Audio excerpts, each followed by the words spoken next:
evening, everybody. Good evening. This is my first meeting as president. For those of you who don't know me, I'm Jill Bradley. I just got elected at our last meeting. We had a vacancy for president. Our previous president, Janet Adolphin, who couldn't be here, needed to step down. So I am now your lovely president. How lovely I am. Anyways, so we're going to get right into our presentation. So Brad here could take off and doesn't have to sit through our raffle and our business meeting and whatnot. So this is Brad Frazier. Brad is an Idaho angler, and he's also a guide with Dreams on the Fly. And he's here to talk about fishing during the winter. So how many of you fish during the winter? Okay, a good amount. So those of you who fish during the winter, you probably know that things change. The temperature changes, the air temperature changes, there's less light, the water temperature changes. So our tactics need to change to target these fish effectively. So that's what Brad is here to talk to us about. So I don't think I have anything else other than that. So it's all yours. Perfect. All right. All right. So this is last minute. I kind of threw something together. We're going to make it happen. My name is Brad. Now I'm kind of in the whole fly fishing world, but before that I was in TIG welding and aerospace, CNC machining, attention to detail, problem solving. Same thing we're doing with the fish. We're just trying to figure out how to catch the fish, what the fish want. We're going to be going over some winter fly fishing tactics. And I wanted to ask a general question, whoever wants to answer. Why don't you fish in the winter? It's too cold. Okay. Yes, absolutely. Your guides freeze. Is it your feet that are cold? Is it your hands that are cold? Okay. And is there any gear that you've tried to keep your hands warm with? You might just put the latex gloves under their gloves. Mm-hmm. Still very cold. Okay. Okay. Well, for those who wants to go winter fishing. All right. Despite the cold. All right. So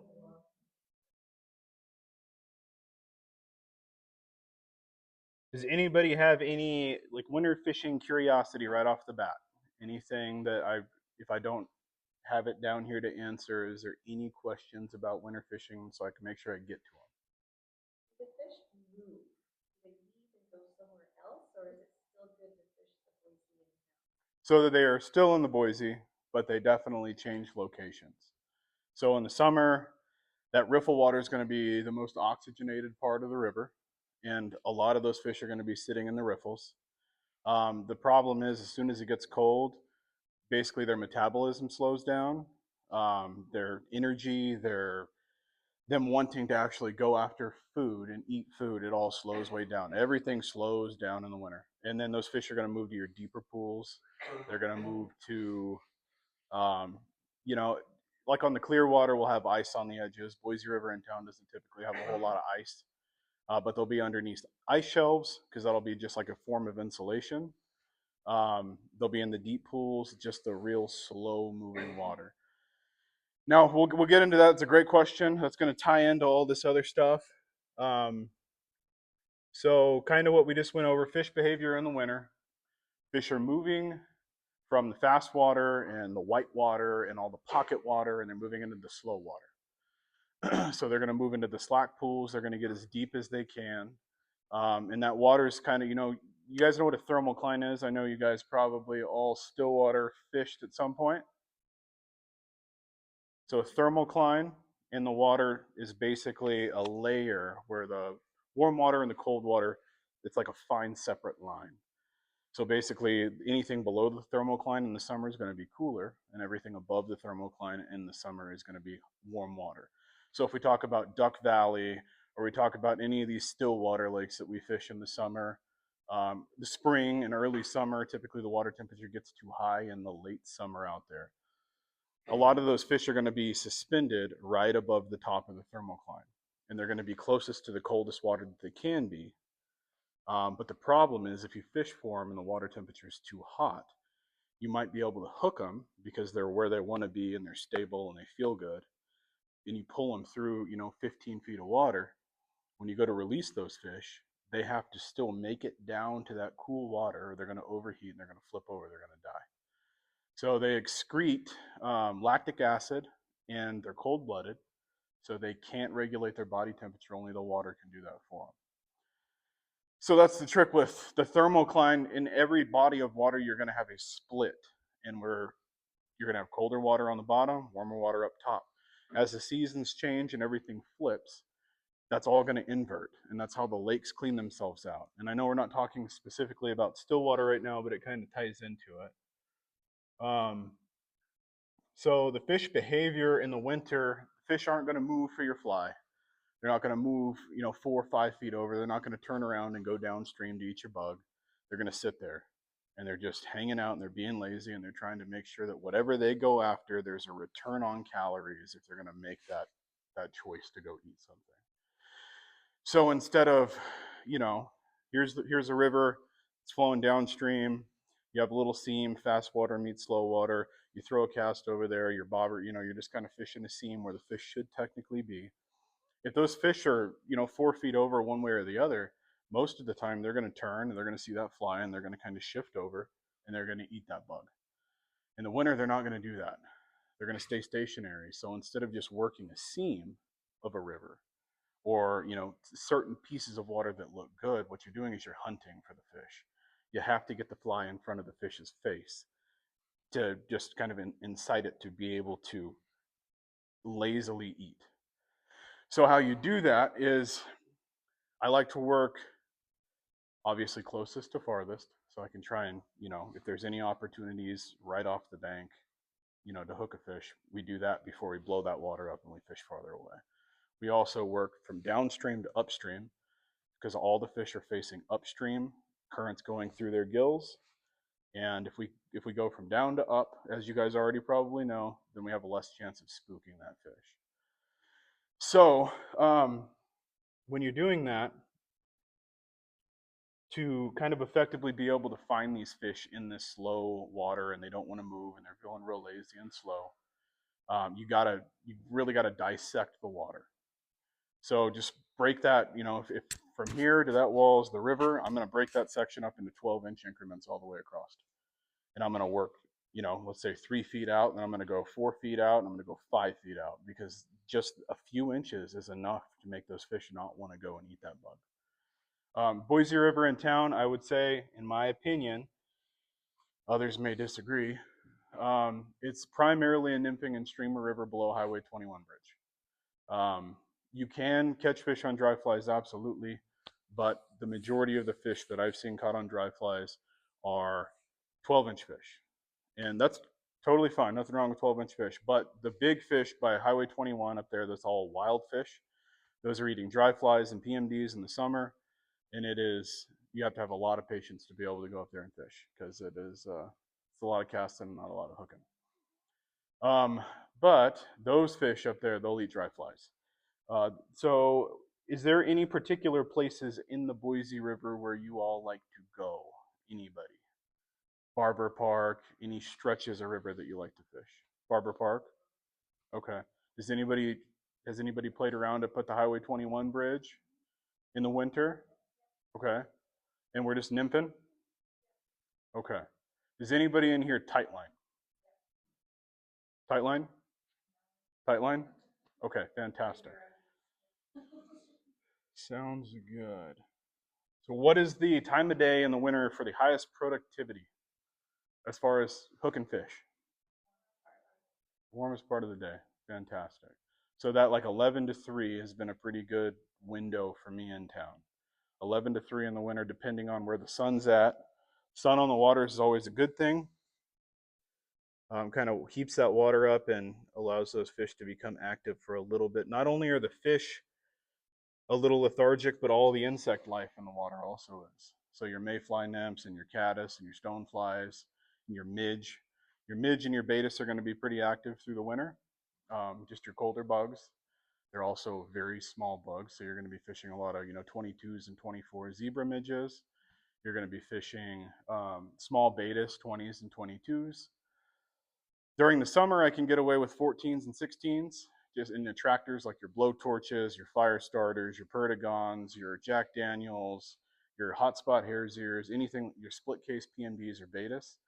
Um, but it's the colder it gets, the least, the lessened activity that this, not a lot of stoneflies in the Boise River, but your caddis and all your bigger bugs shut down.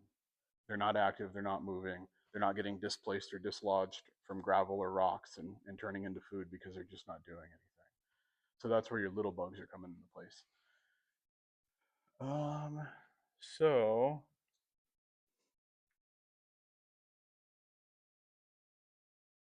how many of you fish with two nymphs when you're doing like a double nymph rig under an indicator and you're nymphing two nymphs? Okay, fantastic. How many of you split shot? Okay. How many of you are using flies with tungsten beads? Okay. Good, good. How many of you say you are absolutely confident 99% of the time when you go to the river that you're actually getting down to where you need to be? Yeah. Me too. Me too.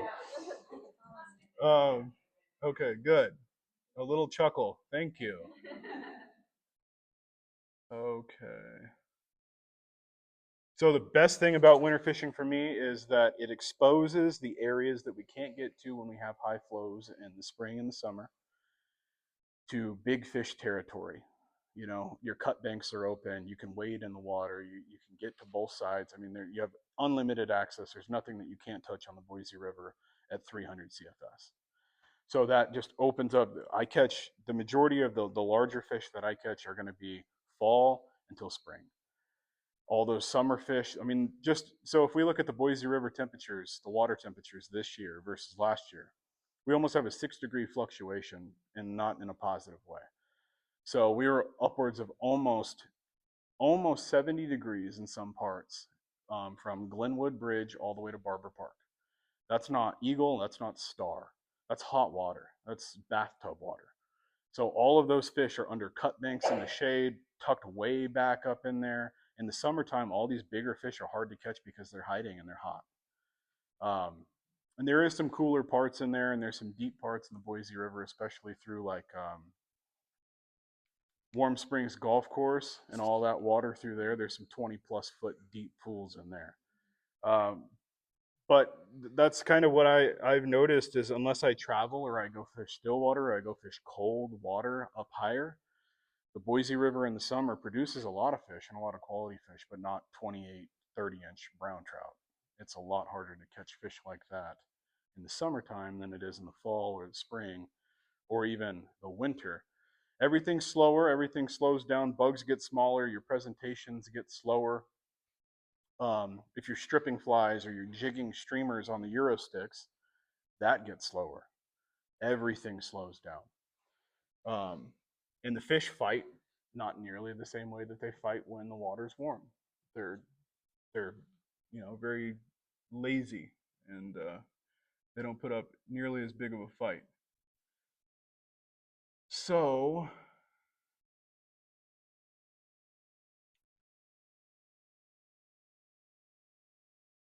kind of back on the split shot and the tungsten bead thing. The water is slow, 300 CFS. I mean, there's not a lot that you can't get down in without split shot. If you have a couple of bugs on there that have tungsten beads on them, you're not necessarily needing to put split shot on to actually get your bugs down. And in turn, excessive weight is going to give you a terrible drift.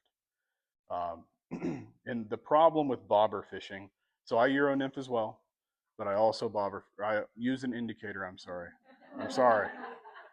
Don't throw anything at me. I also use an indicator. So how many of you pay attention to angles when you're using an indicator? As far as the angle of the bobber to your bug and where's your tippet at in the water?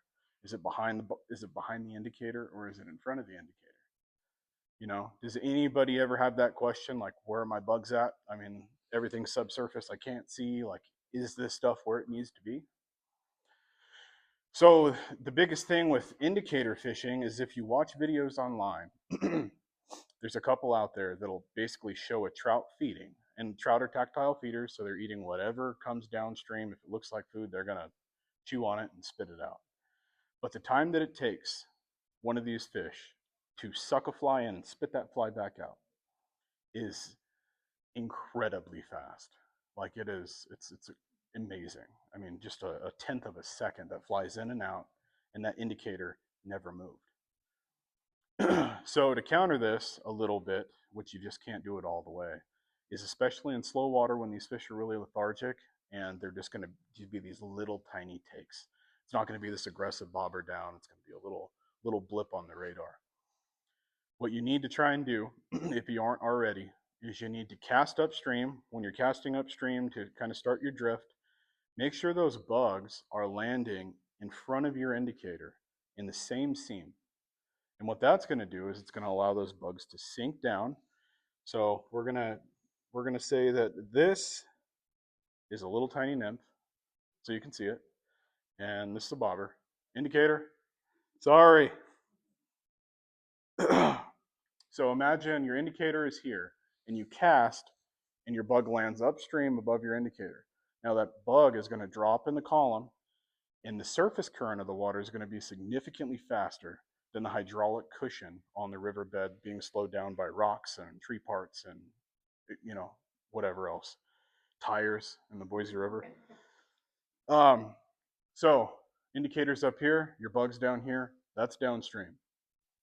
So you can see that if a fish eats this, the tension, the angle from your bug to your indicator, it's instantly going to go down under tension. It's instantly going to, there's no confusing a strike when everything's in the right place.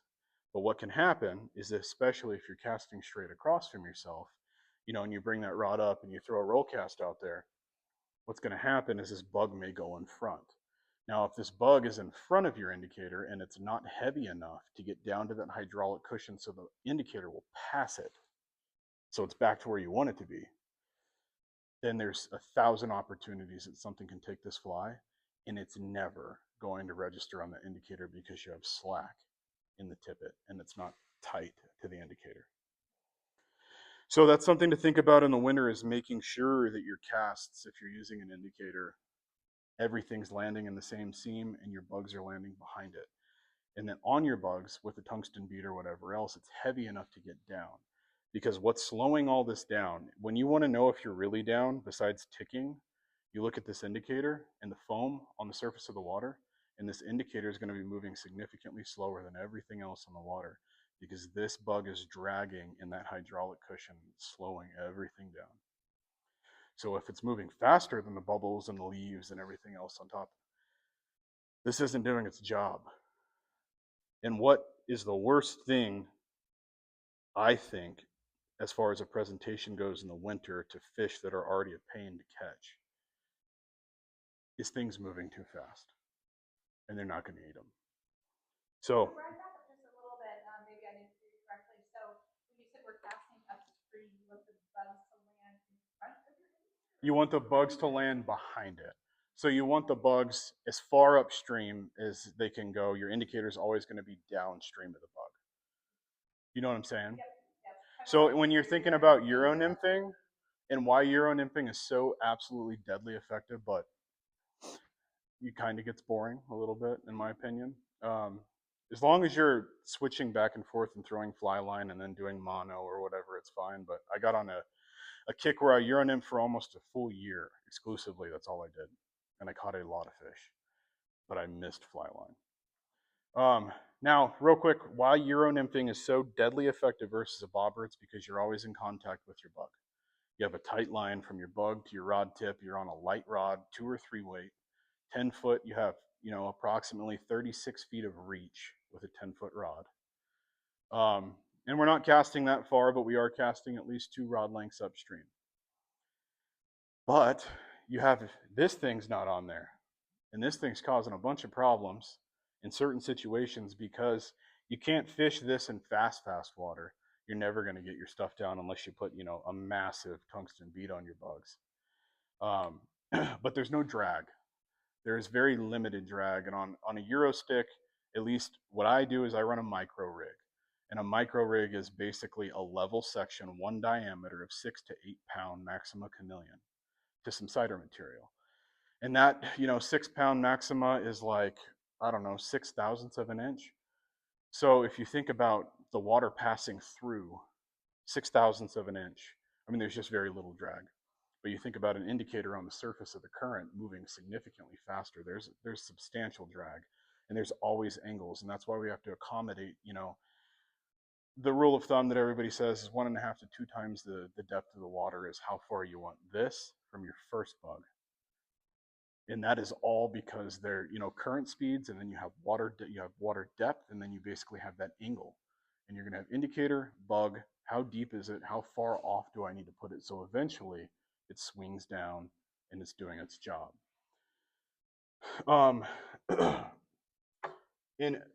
Apart from the strike detection with a Euro rod and doing a tight lining or a Euro nymphing thing, you're looking at a cider, and 9 out of 10 times, if you're waiting to feel the fish on a Euro stick, in my opinion, you're not catching as many fish as you could be.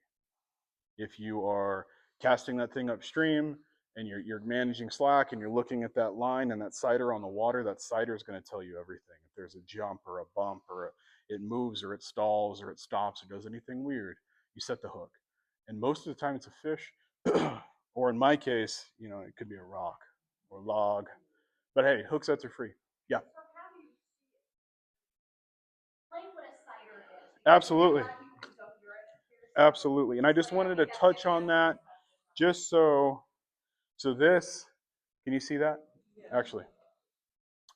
So we have chartreuse to pink, and that's your cider material. Okay. This is one. That's what you're looking at. Okay. And you're tight to that. So if you look at this and you have just a little bit in it, when a fish eats that thing, it's going to jump. Okay. And there's no slack, there's no fly line, there's no mins, there's nothing in that is going. It is just a hook set, and it's game over. And it's very effective. But yeah, so this is cider material, and that's what you're looking at when the cider jumps. That's kind of your indicator going down.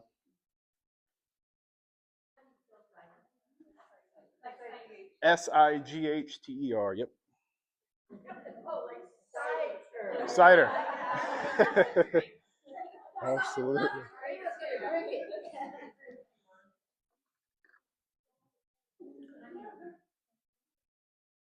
Another thing that you guys can do as far as winter tactics go is jigging streamers. How many of you have stripped streamers on a streamer rod?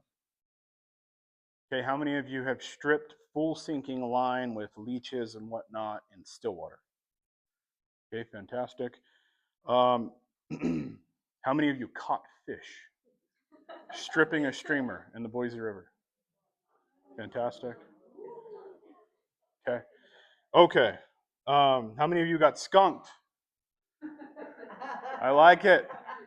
Okay, streamer fishing is not for everybody. And you are not at all trying to catch a lot of fish. You're just trying to catch a big fish. And maybe one a day if you're very, very lucky. So with let's see. How many of you have 9'5" weights? Okay. How many of you have 3 weights?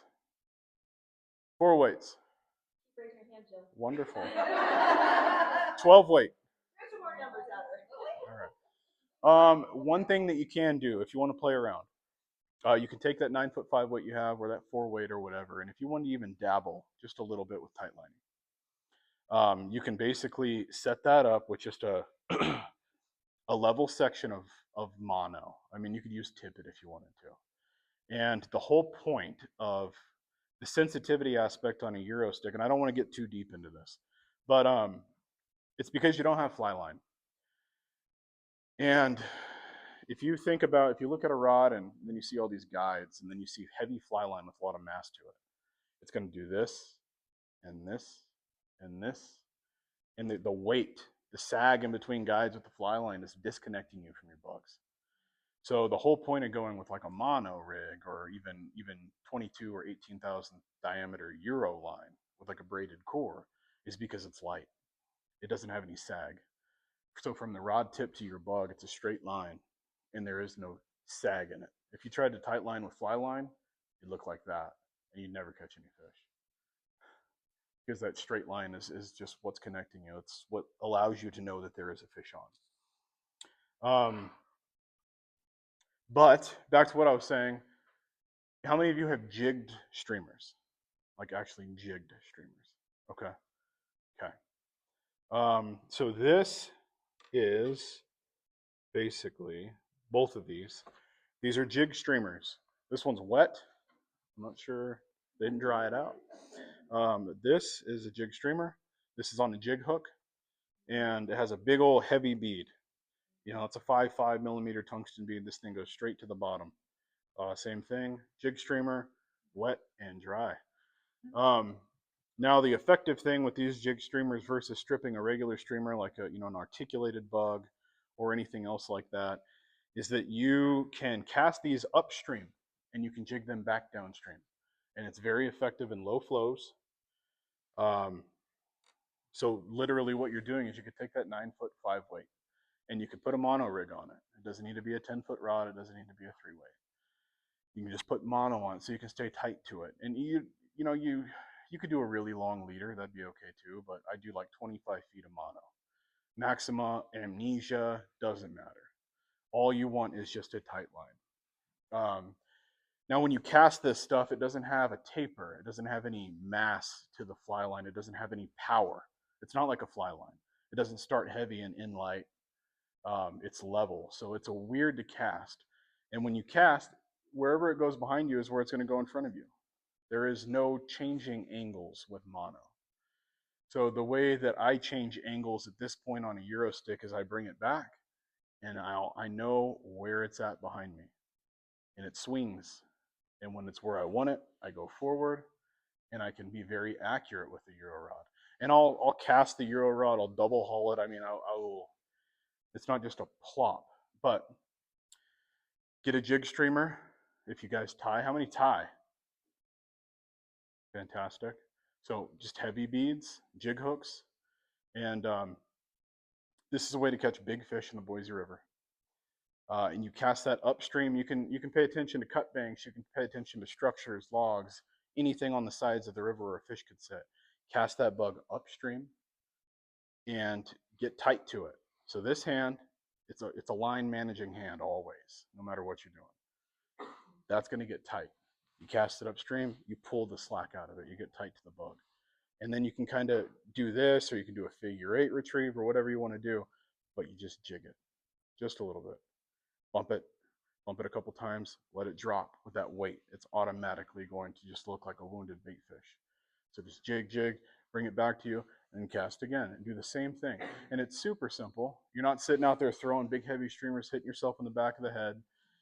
You don't have to strip in or anything. You just jig the streamer, bring a little bit of slack in, jig, bring a little bit of slack in, jig it, and you will be very surprised at the browns and rainbows that can come from doing that, especially even in the winter. Because if you think about if the river is flowing towards me and I'm the fish and I'm faced upstream and I'm feeling lazy and I don't want to move, the easiest thing to do is just open my mouth and close my mouth on something that is going downstream, whether it's wounded or whether it's dead or if it's a dislodged bug or anything else. So instead of casting downstream with a streamer, throwing a mend in, letting it drop, and then you're stripping it in irregularly and it's swinging by these fish, it's just significantly less effective to streamer fish in the winter, especially with larger bugs.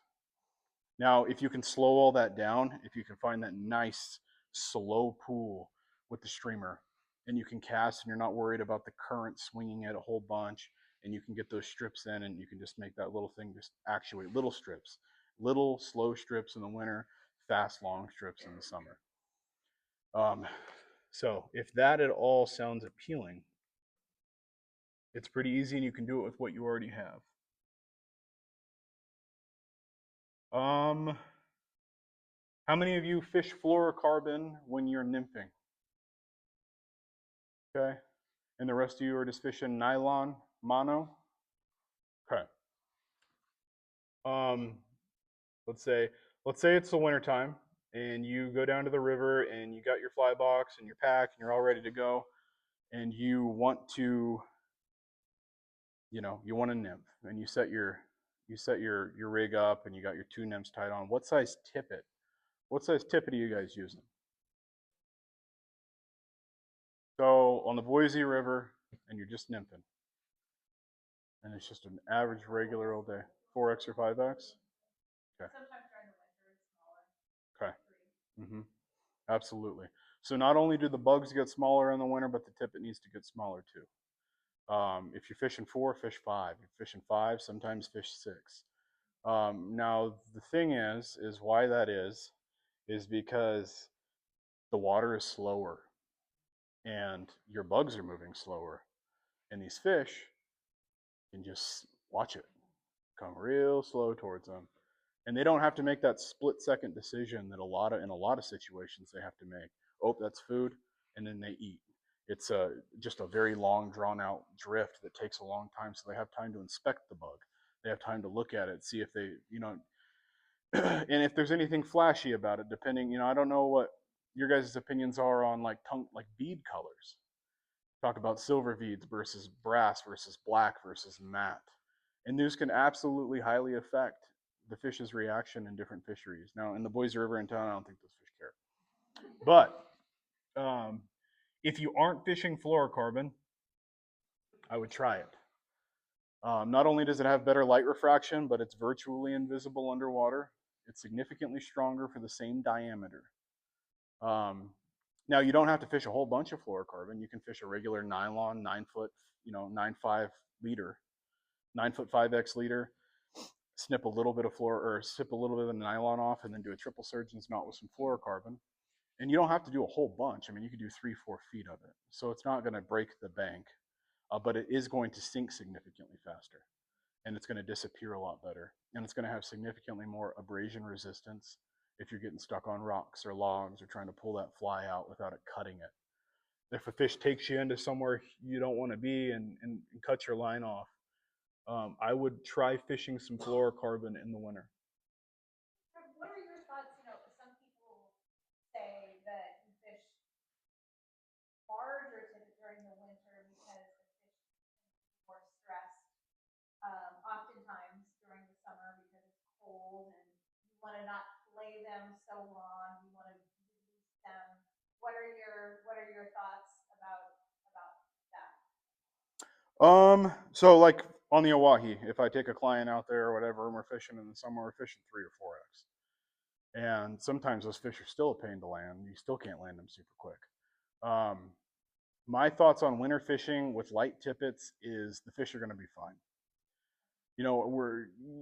The water is cold enough. Yeah, they're lethargic, but their recovery time isn't going to be detrimental. They're not going to overheat. They're not going to excrete lactic acid that they can't maintain their body temperature with the water temperature.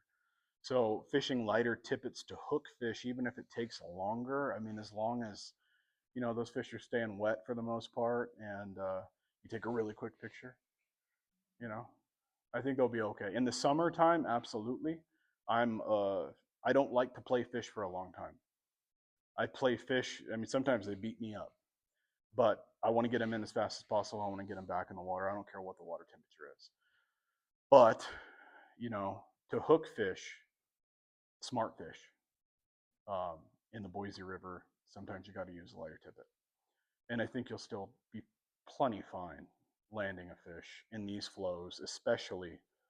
You'll land them quicker than you think when it's cold. They fight a lot less. They do way less runs. They're just very slouchy. Great question. What are your thoughts on it?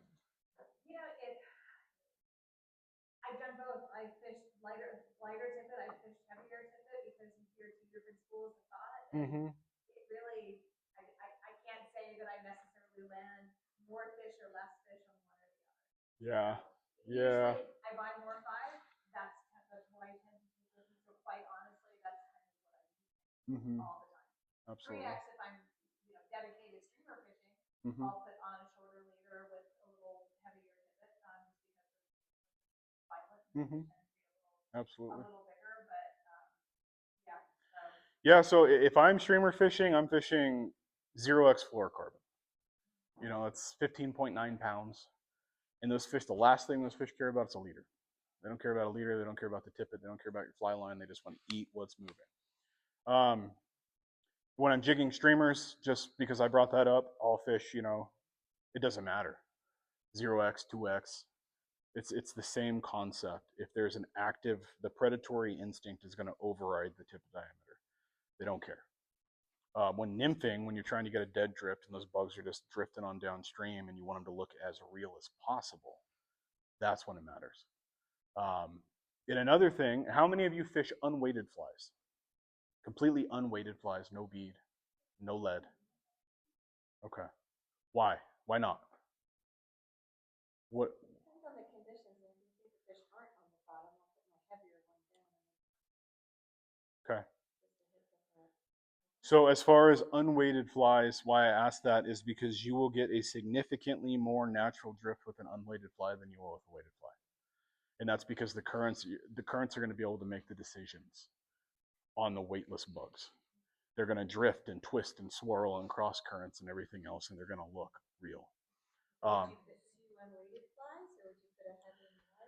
So you can go in the wintertime. The thing is, the fish want to be belly on the bottom. They're suspended above the riverbed. And on warm days when they are a little more active, yes, they will lift, they will suspend, they will move around, they'll play, they'll rise.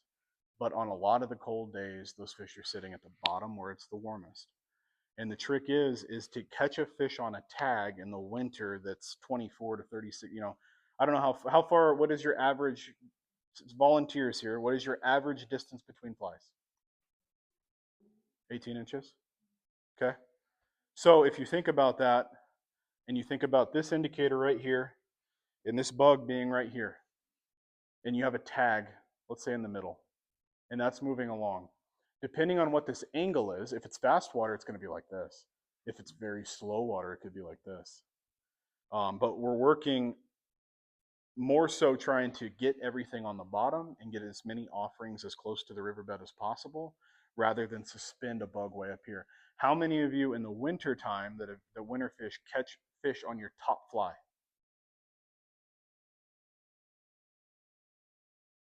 So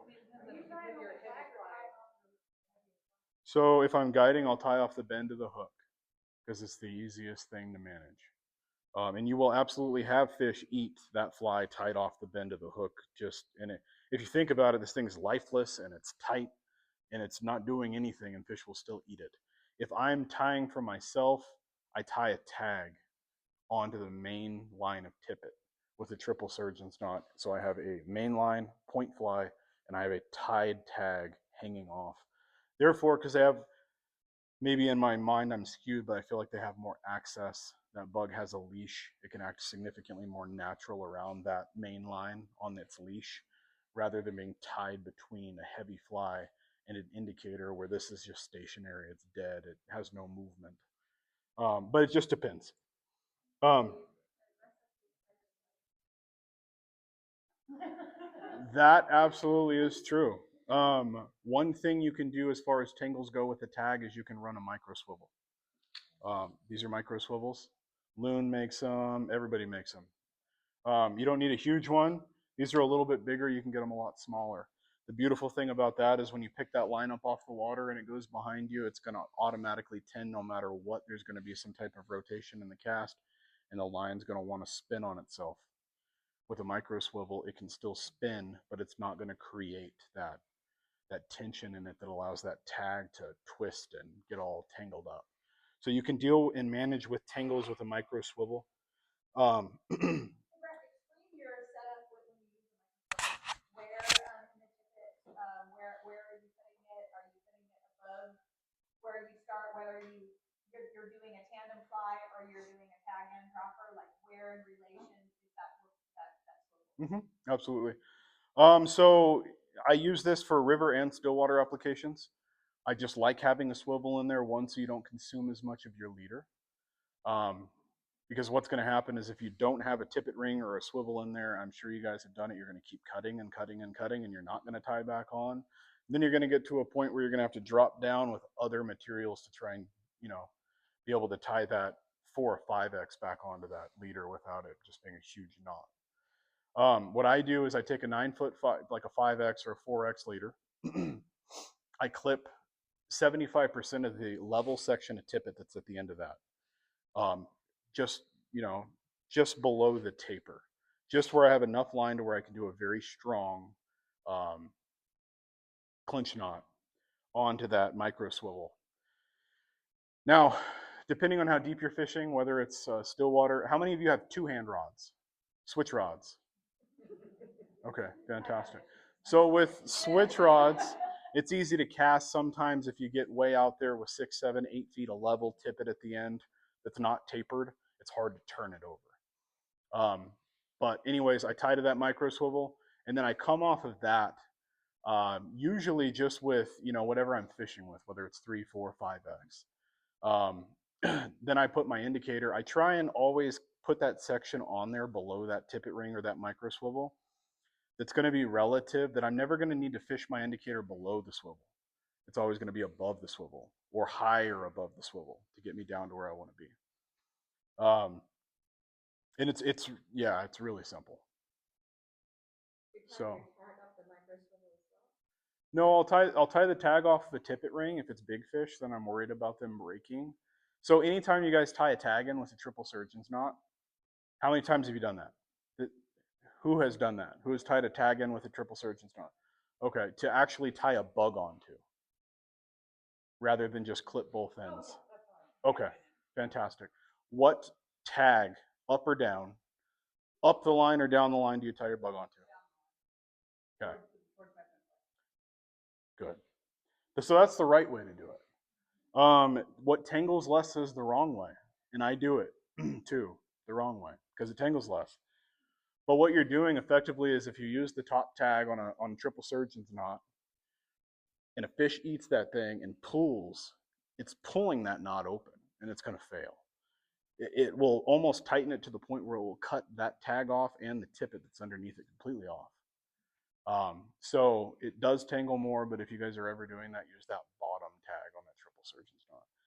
But yeah, just clip that leader up a little bit so you're close to the taper, micro swivel, and then come off of that with whatever. I like to break off at a tippet ring or a swivel if I get hung up or I break a fish off so I can re-rig real quick. Which brings me to another point. How many of you guys have rigging foam? Any of these little foam spools? Okay. How many of you pre-rig flies before you go fishing? Fantastic. How many of you do it because you can't see to tie it on the river? Wonderful. Yep. So one cool thing with the tippet ring, if you're not using them, or a micro swivel, is that you can take that brand new leader, clip a little bit of it off, tie a tippet ring into it, and then now, no matter what, if you break off, you're only breaking off at the tippet ring. You're not going to consume that leader or anything else. And what makes it nice is you can use these kind of spools for rigging foam, or you can use these little ones, or whatever you want. And you can pre-tie all your double nymph rigs, just your tippet sections, and if you break off and it's cold outside and your hands are freezing, you can just clinch knot that whole section back on. You don't have to mess with flies or triple surgeon's knots or clipping anything, and you're back off to the races. I use those for my tournament rigs. Uh-huh. I never even thought of like doing like a ring situation and just having, not even putting your flies on the rig, just having your tippet sections ready. Mm-hmm. That's the thing. Especially when it's well, you can do your tippet section, you can do your tag. I mean, you could tie both bugs on, you could put split shot on, and then wrap it back up. So you have a whole arsenal of stuff, and you don't have to do anything on the river. Absolutely. So this is from Amazon. He knows he has $10. That's amazing.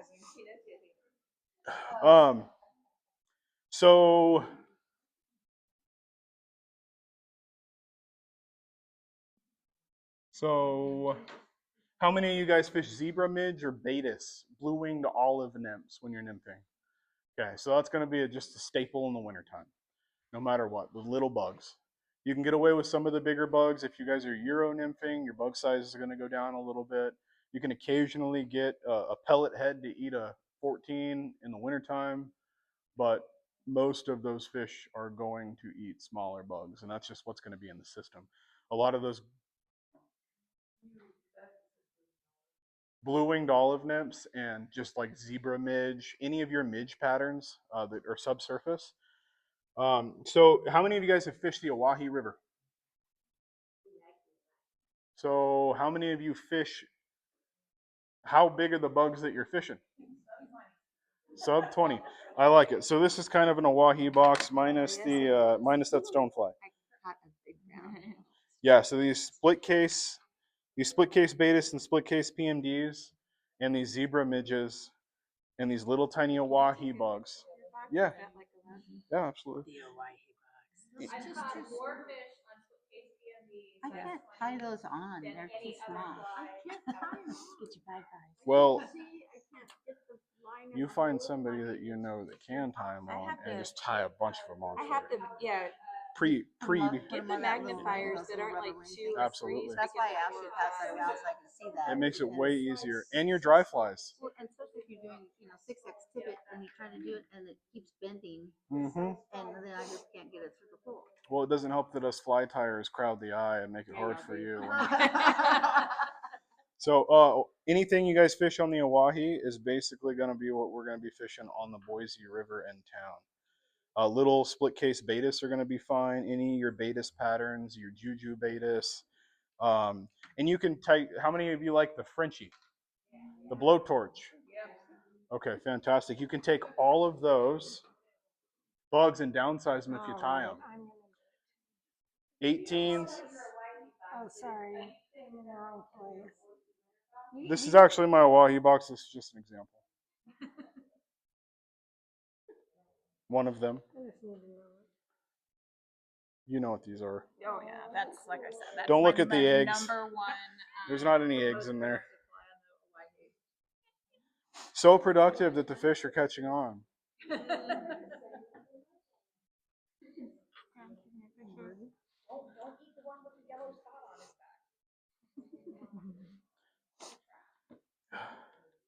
So all your little bugs, those zebra midges are going to be great. Betas, anything small. Also, it's okay to fish eggs, as long as you're not fishing to spawning fish. So, Absolutely.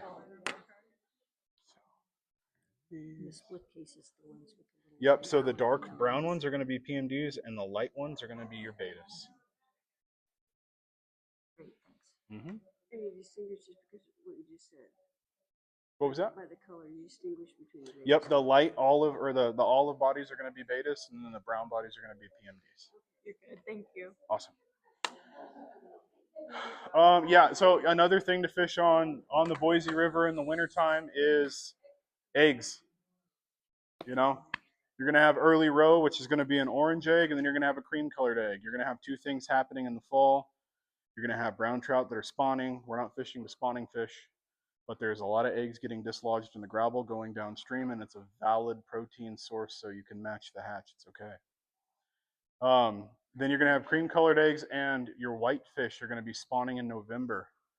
And there's going to be a bunch of eggs in the system on the South Fork of the Boise River in town, any of the freestones. Those are all going to have eggs flowing through. Kokanee run up all those streams as well. So,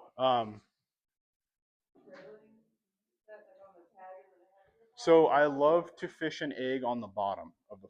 I want that egg rolling over the rocks. Eggs are buoyant, but they're dense, and they kind of just bounce on the bottom. They don't float way up into the column. And when you're doing that, the easiest way for me to do that is to probably tie the egg on first with a heavy tungsten bead, or a weightless egg with some split shot, and then you can tie like a midge behind it. That way that egg is the one that's pulling everything down, and it's kind of just bouncing and rolling on the bottom. Very productive from now until, I'd say, January.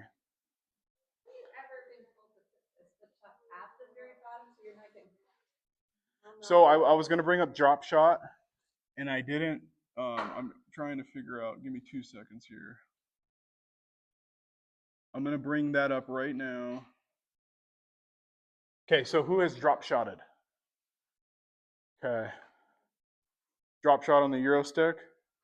I mean, I don't like to do it. I don't do it often. Okay. You do ID. So the trick with drop shotting is, especially if you're fishing in any of your tail waters where you need to be fishing these 22s, 24s, these bugs that aren't getting themselves down.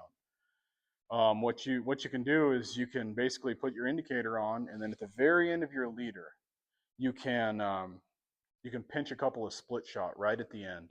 I like to do it with no overhand knot on the bottom, so the split shot can just come right off if I get tangled up. You can just pull them and they'll slide off the line. But effectively, either you can tie one bug on, and then you can tie to the bend of that hook to your second bug, and then you can do a little tag off of this a whole lot. You can do a little tag off of that fly and put split shot on it. And what that's doing is that split shot's going to drag the bottom. It's just going to dredge the bottom. It's going to slow everything down, and it's going to give you a very slow presentation. You can either tie your bugs on double tags with the triple surgeon's knot coming off, or you can do them in line. Either way, it doesn't matter.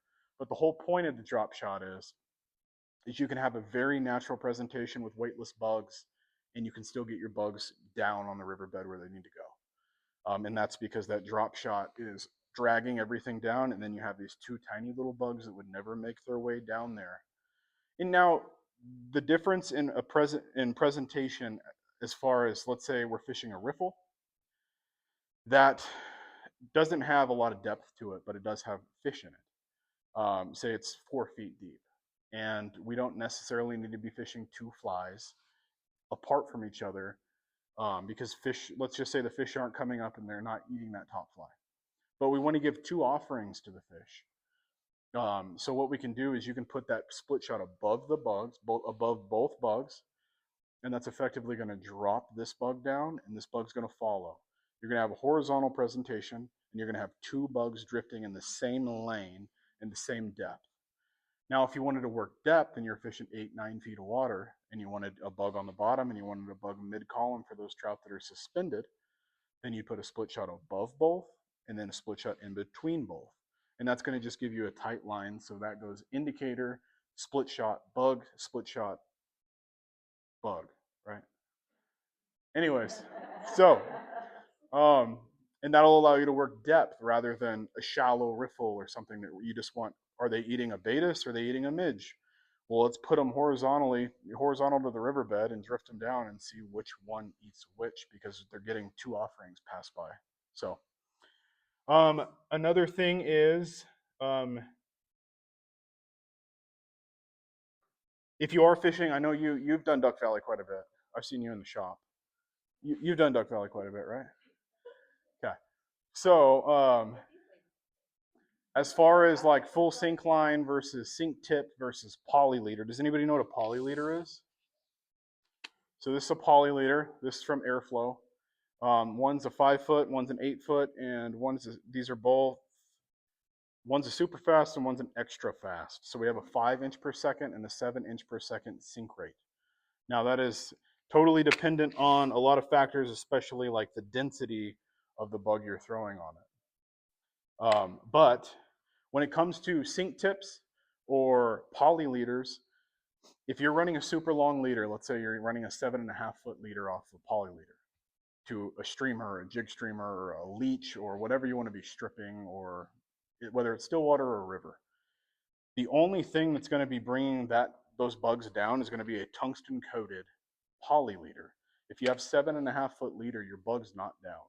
It's up here, and then you have a belly, and then you have your poly leader that's actually down. So to keep the bugs tight to the bottom, whether it's a river or a lake, short leaders, 24, 36 inches. And that allows the leader to do the job of getting everything down, and then it has a short leash to be able to pull everything down with it. Otherwise, those bugs are going to hover up here, and you're never going to be down where you think you are. And that's a good winter time. What was that? Plus, it's like you need to cast if you're casting. If you have a big bug and a big long leader, Yep. and then you've got a poly leader, it's just like Absolutely. But if you saw like a poly leader, this actually like this thing right here, So this is like it's a sinking, it's a poly leader, but it also has a section of floating line on it. And if I were to tie off of this 24 inches of tippet and a bug, a streamer or leech, whatever, if I didn't catch fish this way, I'd be like, that's pretty close. Like, they're looking at that thing. That's a big old piece of plastic in the water. There's no way they're going to eat that. But I mean, I could be 12 inches off of this and still catch very aggressive predatory fish. They do not care about this at all.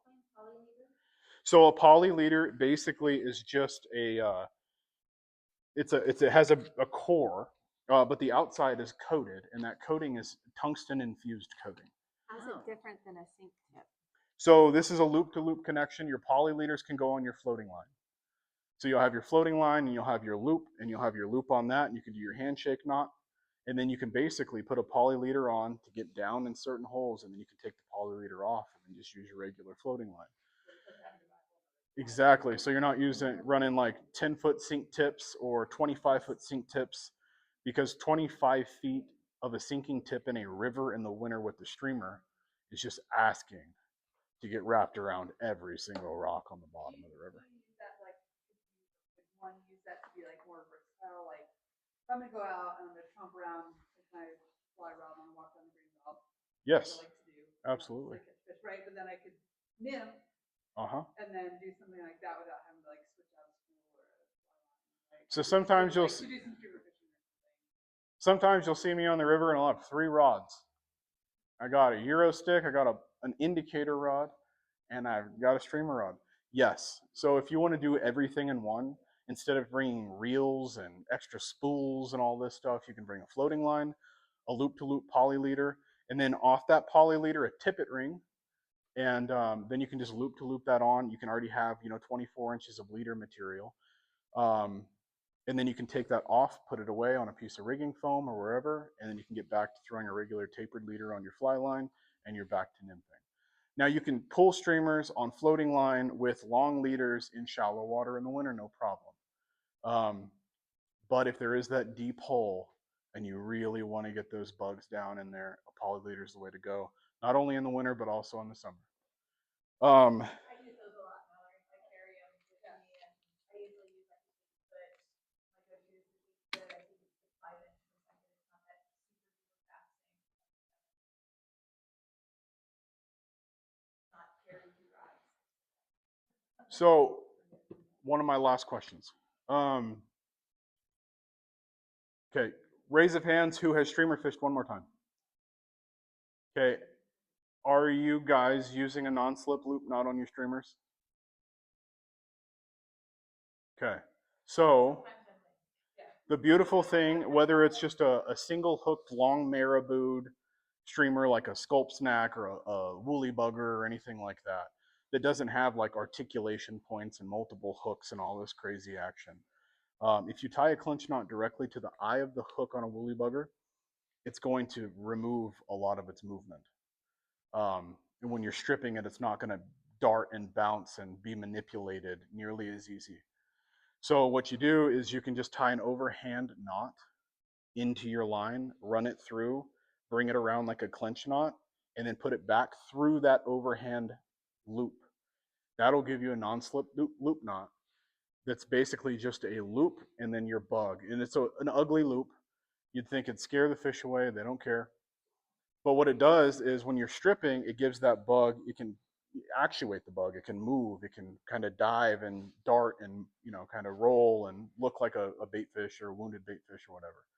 So if you're tying streamers on and stripping still water or rivers, I would highly recommend doing a non-slip loop knot to that streamer connection. Even if you're doing like a tandem, like a leech and a popcorn beetle or a leech and a bugger or any of those combos, just to give them a little bit of actuation on the drop of when you're not fully engaged in the strip.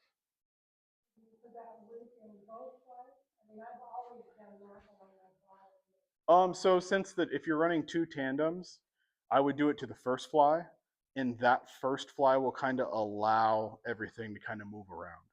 But if you're fishing 3X or a heavy tippet and you think about the knot on there, you could probably hold that tip it close to the bug, and that bug would just stay there. It's just adding a little bit more life into it with one of those non-slip loop knots.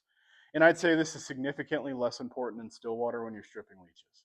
This is to actuate wounded bait fish in sight, like get that predatory instinct of these brown trout, these rainbow trout, cutthroats, and they just want to eat whatever it is. And the more wounded it looks, the more, for example, does anybody know what yellow pine is?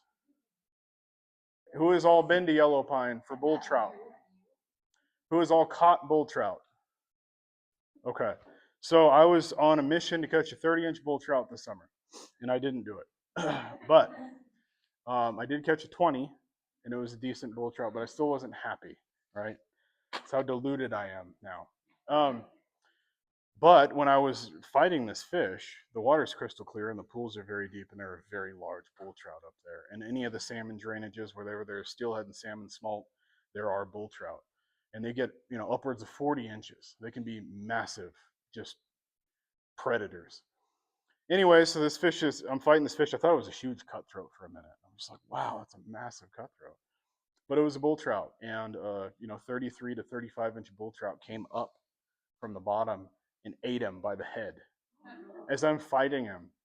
And he took him 70 feet upstream and over across the other side of the river and let him go. And I landed him, but he had a laceration on his throat, on the back of his neck.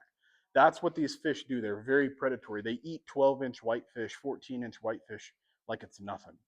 They'll try and eat a 20-inch fish. So when it comes to the predatory instinct, especially in brook trout, brown trout, and bull trout, the brook and the bull are chars, but the brown trouts are still very predatory. The more movement, the flash, the flailing, anything you can do to actuate that to make it look like it's a wounded fish, you would be blown away at watching a bull trout come darting out of some little rock 30 feet away to try and eat this fish that's on your line. So there is definitely something to movement and lifelike action. That's why the gear guys got us beat. The guys with the Rapalas and the crankbaits and the swim baits and the whopper ploppers, they got us beat. And it's the action. Not only do they have us beat on the depth, but they have us beat on the action and the sound. We're never going to be able to replicate that with the streamer unless we start putting plastic parts on it and tie it out of unnatural materials. So, anyways, I didn't think that was going to take that long, and I'm sorry, but does anybody have any questions? You say some other end of the spectrum. Can you say something about Freestone River fishing in the winter? I'm assuming that it's moving. Absolutely. So on the freestone side of things, as soon as it starts to get cold, I quit fishing freestones. That's not because you can't catch fish in them. It's just because it slows way down.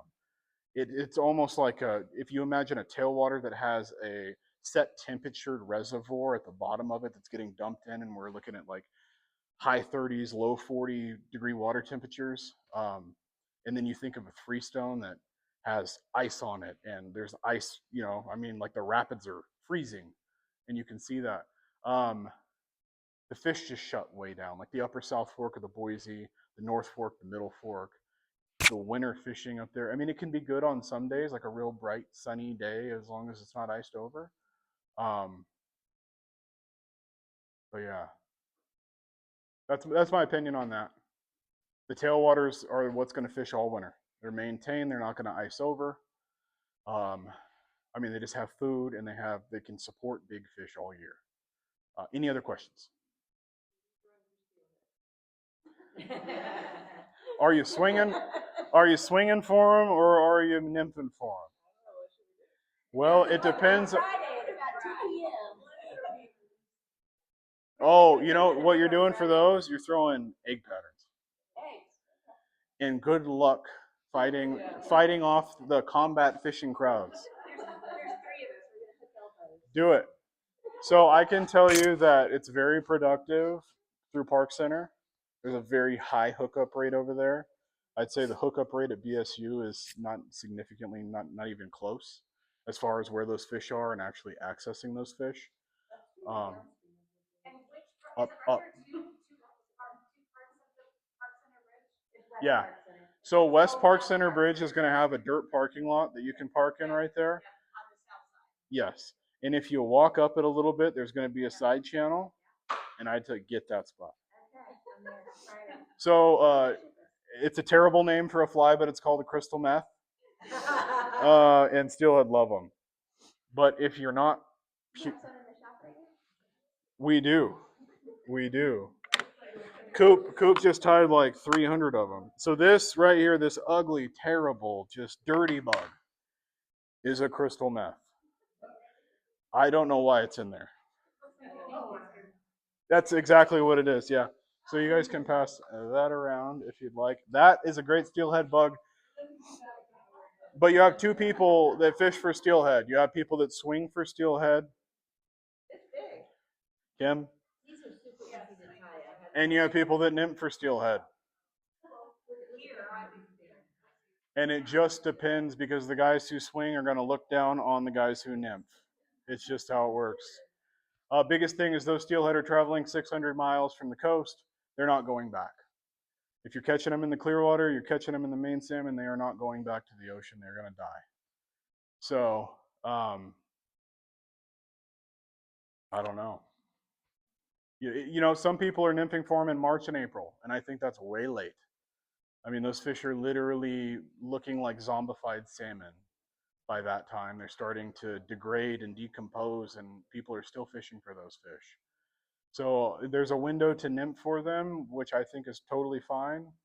But as soon as you pass that and you start, you know, if you for the Clearwater, for example, in March, there will be trucks lined across there, floodlights lighting the entire river up at night, and they'll be fishing all night and targeting those fish and beating them up.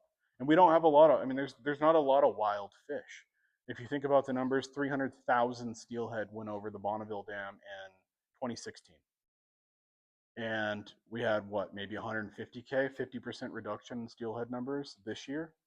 So whether it's commercial fishing or some type of ocean condition, those fish, our return rate, they're putting, you know, tens of thousands of steelhead smolt in the main salmon in the Clearwater to basically make them go run back downstream and then come back up and do it again.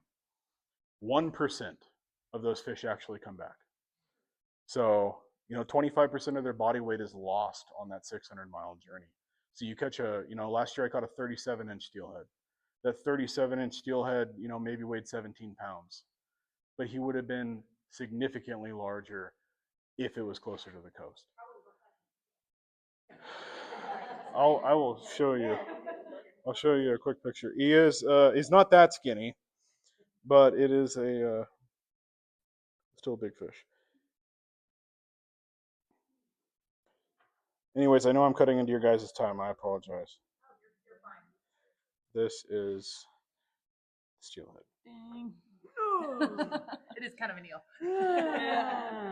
I want one. He's got a big head. Nice. Big old wild buck. Oh, sweet. Oh, nice. Yeah. Wow. Big old fish. So that's what's sitting in the Clearwater. Clearwater fish are going to be way bigger than Maine salmon fish, way bigger than Grand Ronde fish. Oh my goodness. Awesome. Yeah, that's a big fish. Or is it the angle? Hey, it's an angle, but it's still 37 inches. It's a big fish. It looks like, 47 with my... 0.5.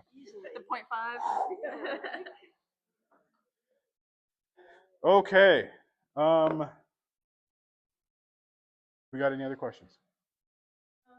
Have you fished the middle section? So I don't fish past Star, and I don't fish past Glenwood in the summer. Water temperatures in Eagle and Star are excessive in the summertime, and they were pouring off the top of the reservoir at the end of the summer. So those water temperatures getting upwards of 69 degrees, and the brown trout are fine, but the rainbow trout are just fighting for their lives. Middleton, I'd say there could be fish in there, migratory fish that are in there during the winter. But if I was to fish down there in the summer, it'd be for smallmouth bass. I don't have any doubts that trout would make their way down there into that water, but they're going to push out of that water as soon as it starts to warm back up. Whether it's runoff or high flows, or they're just, water temperatures are increasing, so they're looking for cooler water. Are you over in that area?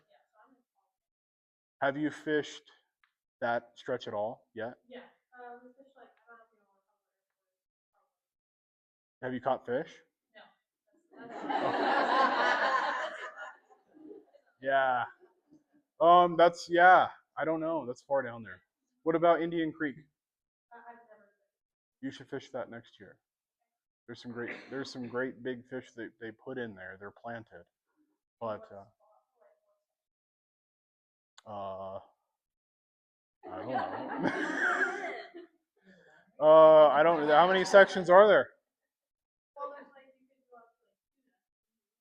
up to Like Cuna. Okay, that's what Yeah, like the Indian Creek stretch in Cuna. That would be a little bit closer. Those are going to be all planted fish. But like the flows get so low when they shut the water off that there's no way that those fish could survive. So.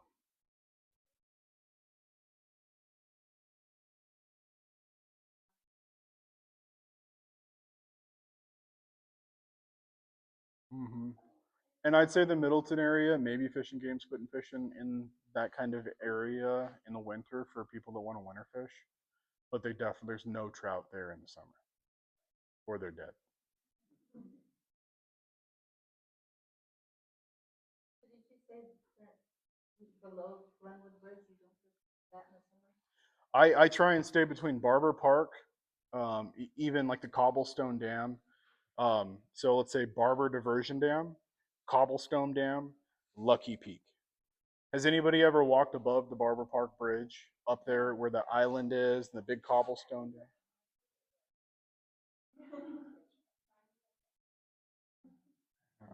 I tried too. I tried at nighttime for days, and I still couldn't catch that fish. Anyways, yeah. So it doesn't really help. That's the thing. When those water temperatures are that high and they're pouring that hot water off the top of Lucky Peak, why they're doing that, I have absolutely no idea.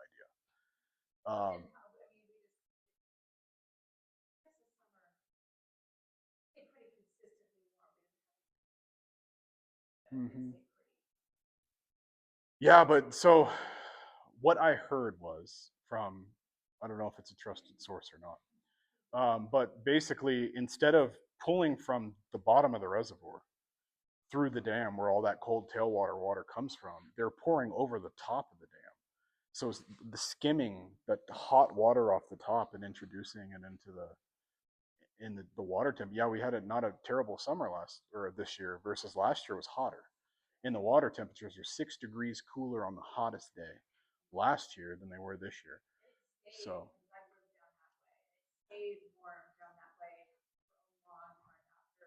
Mm-hmm. The temperatures had started dropping. Like it's just now down there starting to get really good. Mm-hmm. I bet it's fishing fantastic down there. What's that? Like Eagle Star area? Yeah, I bet it's fishing. I mean, it's fishing right now. It's fishing really good. Mm-hmm. But it stayed crummy for a really. I mean, like you said, sometimes it's just unfishable when it's 69, 70 degrees. You're going out there early. Way into fall. Uh-huh. Absolutely. No, it made me not even really fish the Boise almost all summer because the water temperatures are so high. I'd go out early, catch a bunch of 12-inch wild rainbows, and then go out late. But the late part, it's so hot still. The water temperature is not cooling down. It was just like, it was terrible.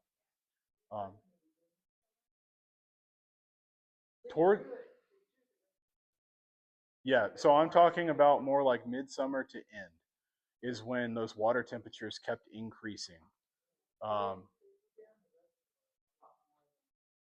Yeah, I don't know what the percentage got down to in Lucky Peak, but it's just, yeah. Yep, I did see that. And they're up there on Barber, or up there by Barber doing some stuff in the water too. There was like some divers and a bunch of equipment up there. Gotcha. But yeah. Well, I hope that kind of maybe helped. Absolutely.